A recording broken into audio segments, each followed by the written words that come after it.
Hi Vinil గారు. Hi జయ్ గారు, hi. నమస్తే. నమస్తే అండి. వినిల్ గారు, కాన్స్టిపేషన్ మలబద్ధకం ఆ, ఈ సమస్యని మనం నూటికి దాదాపు ఒక 80% తీసుకోవచ్చేమో. సహజంగా మనం చిన్నపిల్లల్లో చూస్తాం, కానీ ఇవాళ రేపు చిన్నోళ్ళు లేదు పెద్దోళ్ళు లేదు, ప్రతి ఒక్కరూ కూడా మోషన్ ఫ్రీగా అవ్వట్లేదని చాలామంది ఫీల్ అవుతూ ఉంటారండి. అసలు దీనికి ముందు రీజన్ ఏంటి చెప్పండి, దాని తర్వాత సబ్జెక్ట్లోకి వెళ్తాను. మీ అసలు ఒపీనియన్. మీ క్వశ్చన్స్ నాకు డైరెక్ట్ షూట్ చేసినట్లు ఉన్నాయి. Very good question. ఈ క్వశ్చన్ నన్ను ఎవరు అడగలేదు. మనకి ఇది వరకు రోజుల్లో ఇన్ని ప్రాసెస్డ్ ఫుడ్స్ లేవు. మైదా మనం ఇప్పుడు యూజ్ చేస్తున్న దాంట్లో అసలు మనం పాత రోజుల్లో చూసుకుంటే అసలు మైదా యూజ్ చేయటమే చాలా తక్కువ ఉంది. ఓకే. కొన్ని ఫుడ్స్ వల్ల డెఫినెట్గా కాన్స్టిపేషన్ లేని వాళ్ళకు కూడా కాన్స్టిపేట్ అయ్యి వాళ్ళకి ప్రాబ్లం వచ్చేస్తుంది. సో ఒక సర్టన్ ఫుడ్స్ అంటే ఆ ప్రాబ్లం ఉండేవాళ్ళు కొన్ని ఫుడ్స్ని అవాయిడ్ చేయాలి. ఓకే. ప్రాబ్లం లేని వాళ్ళు కూడా ఆ టైంలో అంటే ఆ ఫుడ్ తిన్న టైంలో వాళ్ళు మోషన్ ఇష్యూస్ కానీ స్టమక్ ఇష్యూస్ కానీ గ్యాస్ట్రిక్ ఇష్యూస్ కానీ డెఫినెట్గా ఫేస్ చేసి ఫర్ ఎగ్జాంపుల్ అంటే ఏం చెప్తారు? ఫుడ్ బ్రీఫ్గా అంటే మైదా ఒకటి, మైదా, బ్రెడ్ తిన్నా కూడా కాన్స్టిపేషన్. పిజ్జా, బర్గర్స్ అంటే ఫాస్ట్ ఫుడ్స్ అన్నీ అంటే కొన్ని ఫుడ్స్ అంటే హార్డ్ టు డైజెస్ట్ ఆ ఫుడ్స్ కూడా. బిర్యానీ తిన్నా కూడా కొంతమందికి constipation. So body to body change ఉంటుందండి. అవునా? ఓకే. కొంతమందికి కొన్ని తింటే బాగానే ఉంటుంది, కొంతమందికి ఐబిఎస్ ప్రాబ్లం కూడా వస్తుంది, అంటే ఓవర్గా మోషన్స్ అవ్వటం. డిపెండ్స్ వాట్ ఇంగ్రీడియంట్స్ కుక్ చేసేటప్పుడు యూస్ చేసిన ఇంగ్రీడియంట్స్ని బట్టి మీకు కాన్స్టిపేషన్ అంటే కొన్ని ఫుడ్స్ పడకపోవటం వల్ల లూజ్ మోషన్స్ కూడా అవుతాయి. ఓకే. మామూలుగా మనం పిల్లల్ని కానీ లేకపోతే ఆఫీస్కి వెళ్ళే వాళ్ళని కొంతమందిని తీసుకుంటే మోషన్ని పాస్ చేయరు, ఆపుకుంటారు, బయట వెళ్ళటానికి కొంచెం నర్వస్గా ఫీల్ అయ్యి. ఇలా ఫ్రీక్వెంట్గా చేస్తూ ఉండటం వల్ల కూడా కాన్స్టిపేషన్లోకి వెళ్ళిపోతుందంటే అది అలా ఉంటుందా? బాడీ చెప్పాను కదండి, మెయింటెనెన్స్ ఎలానో అడాప్షన్ ఎలానో అలా అడాప్షన్ బాగా చేస్తుందండి. మనం ఏది అడాప్ట్ చేసుకుంటే డెఫినెట్గా దాని రియాక్షన్ కంపల్సరీ ఉంటుంది. This is a great mechanical body. Okay. మీరు ఏది అడాప్ట్ చేసుకుంటే మీరు పాజిటివ్నెస్ని తీసుకుంటా ఉంటే అది కూడా రోజు తీసుకుంటా ఉండాలి, అప్పుడే అది రోజు అలవాటు చేసుకుంటుంది. నెగిటివ్నెస్ని తీసుకుంటే అది రోజు నెగిటివ్నెస్ ఉంటుంది. సో మీరు ఏది తీసుకుంటున్నారో మీ బ్రెయిన్లోకి ఏది వెళ్తుంది అనే దాన్ని బట్టే మీ బాడీ రియాక్ట్ అవుతుంది. దాన్ని అలా ఆపుకోవటం వల్ల ప్రిపేర్ అయిపోద్ది. ఆపేయంగానే తన టైమింగ్స్ని చేంజ్ చేసేసుకుంటుంది. సో చేంజ్ చేసుకోవటం వల్ల వాళ్ళకి ఆల్మోస్ట్ అబ్నార్మల్ టైమింగ్స్ చేంజ్ అయిపోయి ప్రాబ్లం స్టార్ట్ అయిపోద్ది. ఇబ్బందులు ఎలా ఉంటాయి వినీల్ గారు? అంటే కాన్స్టిపేషన్ వల్ల మన బాడీ ఎలాంటి రియాక్షన్స్ ఇస్తుంది? ఏవి తినకపోయినా లావ్ అవుతాం. ఎగ్జాక్ట్లీ. లావ్ అయితే ఆబ్వియస్గా ఫ్యాట్ పెరుగుతుంది. సో ఫ్యాట్ పెరగటం వల్ల అన్ని ప్రాబ్లమ్స్ వస్తాయి.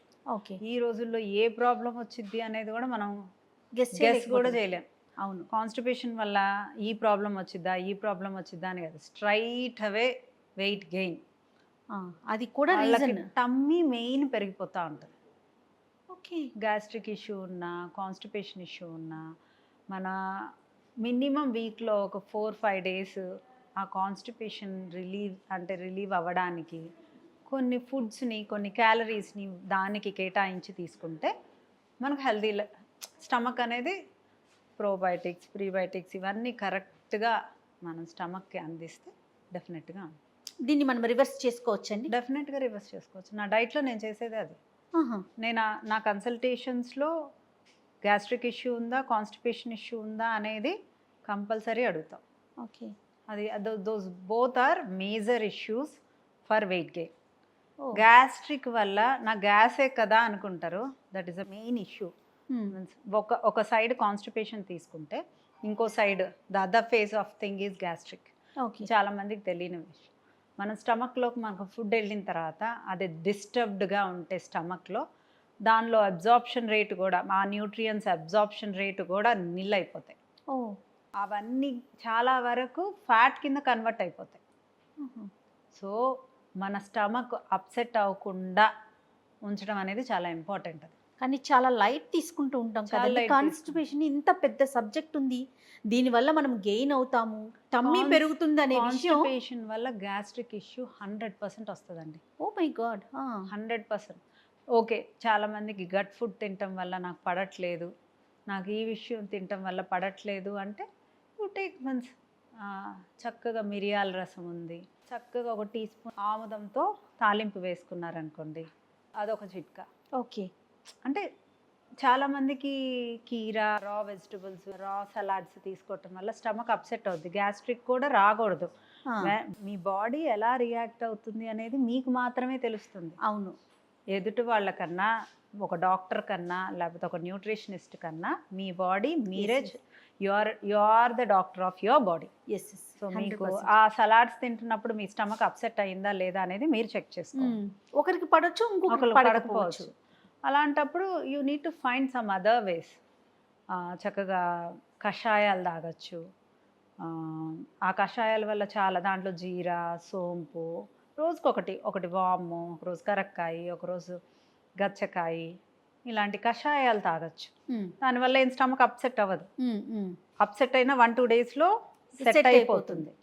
సో మనకేది పడుతుంది, మనకేంటి అనేది you need to analyse your self. మన బాడీ మనకు చెప్తుందండి, మీ టమ్మీ మీకు చెప్తుంది. Okay. Your tummy reflects. Me tummy బాగుంటేనే మీరు బాగుంటారు, మీరు హ్యాపీగా ఉంటారు. కాన్స్టిపేషన్ వల్ల ఆ స్టమక్ పెయిన్, ఆ డిస్కంఫర్ట్, ఇలా కూర్చున్నప్పుడు కూడా లోపల మనకి ఎక్కడో డిస్కంఫర్ట్ అనేది మనం ఫీల్ అవుతూనే ఉంటాం. తర్వాత నేను స్కిన్ కూడా చెప్పేస్తుంది ర్యాషెస్ వస్తాయని విన్నానండి, కరెక్టేనండి? కొంతమందికి వస్తాయి, కొంతమందికి రా. అలా రాని వాళ్ళకి కాన్స్టిపేషన్ లేదు అంటానికి లేదు. ఓకే. కొంతమందికి వస్తాయి. ఆ గట్ ఇష్యూస్ వల్ల, అంటే వాళ్ళ కాన్స్టిపేషనే కాదు, గట్ ఇష్యూస్ కూడా చాలా ఉంటాయి. ఓకే. యూ నీడ్ టు, మీ గట్ బాగుంది అంటే మీ హెల్త్ బాగున్నట్లండి. 80% gut health important. Okay. Gut health బాగాలేకపోతే వెయిట్ లాస్ అవ్వరు, మీరు అది హెల్తీగా ఎలా ఉండరు. అనలైజ్ చేయాలి? అదే, వాష్రూమ్ ప్రాపర్గా వెళ్తున్నామా, మనం 1-2 సార్లు వెళ్తున్నామా, పోనీ ఒక్కసారన్నా ప్రాపర్గా వాష్రూమ్ వెళ్తున్నామా అనేది 100లో 99.1% మనకి గట్ ఇష్యూస్ లేకపోతేనే వాళ్ళు వెయిట్ లాస్ అవుతారు, వాళ్ళు హెల్తీగాను ఉంటారు. వాళ్ళకి డిఫరెంట్ ప్రాబ్లమ్స్ కూడా నుంచి ఆ డిఫరెంట్ ప్రాబ్లమ్స్ ఏవి వాళ్ళు ఫేస్ చేయరు. ఓకే. ఓకే. అంటే ప్రాపర్ జ్యూసెస్, ఫ్రూట్ జ్యూసెస్, కొంతమందికి రా ఫుడ్ పడకపోతే ఆరెంజ్ జ్యూస్, మౌసంబీ జ్యూసెస్, క్యాలరీస్ అక్కడ కట్ చేయండి. మీకు గట్ క్యాలరీస్ కావాలి, వాష్రూమ్ అయ్యే క్యాలరీస్ కావాలంటే మిగతావి కొన్ని రోజులు సాక్రిఫైస్ చేసి ముందు టమ్మీని, అంటే మోషన్ బాగా హార్డ్ ఉండే మోషన్ని ముందు దాన్ని ఫ్రీ చేసుకోండి. అసలు చాలామంది తిన్నావా అని అడిగితే ఫీల్ అవ్వరు. అసలు నేనైతే అసలు డైరెక్ట్గానే అడుగుతా, యూ హ్యావ్ మోషన్ ప్రాబ్లం. తింటాం ఎంత ఇంపార్టెంటో దానికంటే double important passing your motion are urine. రెండు ఇంపార్టెంట్. ఓకే. ఆ రెండు బాగున్నప్పుడే మీ హెల్త్ బాగున్నట్లు. ఓకే. ఒక చిన్న టిప్స్ ఏమన్నా చెప్తారా? 1-2 టిప్స్ గట్ హెల్త్ క్లియర్గా ఉండటానికి, మోషన్ ఫ్రీగా ఎవ్రీడే అవ్వటానికి. చక్కగా పాలకూర జ్యూస్ ఒకరోజు, దాంట్లో వామ్ వేయండి. ఒకరోజు మునగాకు జ్యూసు, అందులో సోంపు వేయండి. ఒకరోజు క్యారెట్, కీరా, బీట్రూట్ జ్యూసు, దాంట్లో సోంపు వేయండి. ఒకరోజు మింట్ లీవ్స్, కొత్తిమీర, జీరా, ఇలా. అంటే ఒక్కొక్క రోజు ఒక్కొక్కటి, 7 days ఒక్కొక్క జ్యూస్ మార్నింగ్ గట్టికి ఇచ్చేస్తే ఆ అబ్జార్ప్షన్ రేటు, ఆ గ్రీన్స్ అన్నీ మనకు హెల్దీ థింగ్స్. దాంట్లోనే సీడ్స్, నట్స్ కూడా వేసేసుకున్నాం అనుకోండి, గుడ్ ఫ్యాట్స్ కూడా వెళ్ళిపోతాయి. సూపర్. కాన్స్టిపేషనే కదా అని లైట్ తీసుకున్నామంటే స్కిన్కి సంబంధించి వెయిట్ గెయిన్ అవ్వటం ప్లస్ టమ్మీ రావటం. స్కిన్ ఈజ్ నథింగ్ అండి. మన హెల్త్ ఇష్యూస్ ఎన్ని వస్తాయో. అసలు గట్ బాగాలేకపోతే you can't even concentrate on work. చిరాకు, ఫోకస్డ్గా ఉండలేరు, చిరాకు ఉంటుందండి డెఫినెట్లీ. ఓకే. పెయిన్ ఉంటుంది. They have continue. పిల్లల్లో ఉంటే ఏం చేయాలి అండి? వాళ్ళకి తెలియదండి అసలు. అది మనం పేరెంట్స్ వాళ్ళకి గట్ ఫుడ్ ఇస్తున్నామా లేదా అనేది వాళ్ళు కంపల్సరిగా మానిటర్ చేసుకుంటూ పిల్లలకి అది అలవాటు చేయాలి. అంటే ఇప్పుడు అలవాటు చేయండి, సలాడ్స్ ఇప్పుడు అలవాటు చేయండి. పెద్ద అయ్యాక వాళ్ళు ఒకవేళ నాకు కాన్స్టిపేషన్ ఉంది, నేను సలాడ్స్ తినాలి అని అప్పుడు తెలిసిన స్టమక్ యాక్సెప్ట్ చేయదు. ఓకే. చిన్నప్పటి నుంచి అవకాడో తింటే మనకేం కాదు. సడన్గా కొంతమందికి నేను అవకాడో ఇస్తే నేను కంపల్సరీగా ఆప్షన్ ఇస్తా. ఆ అవకాడో ఇవ్వటం వల్ల వాళ్ళకి స్టమక్ పెయిన్ వస్తుంది. కొంతమందికి అయితే గ్యాస్ట్రిక్ ఇష్యూ భయంకరంగా వస్తుంది అవకాడో తింటే.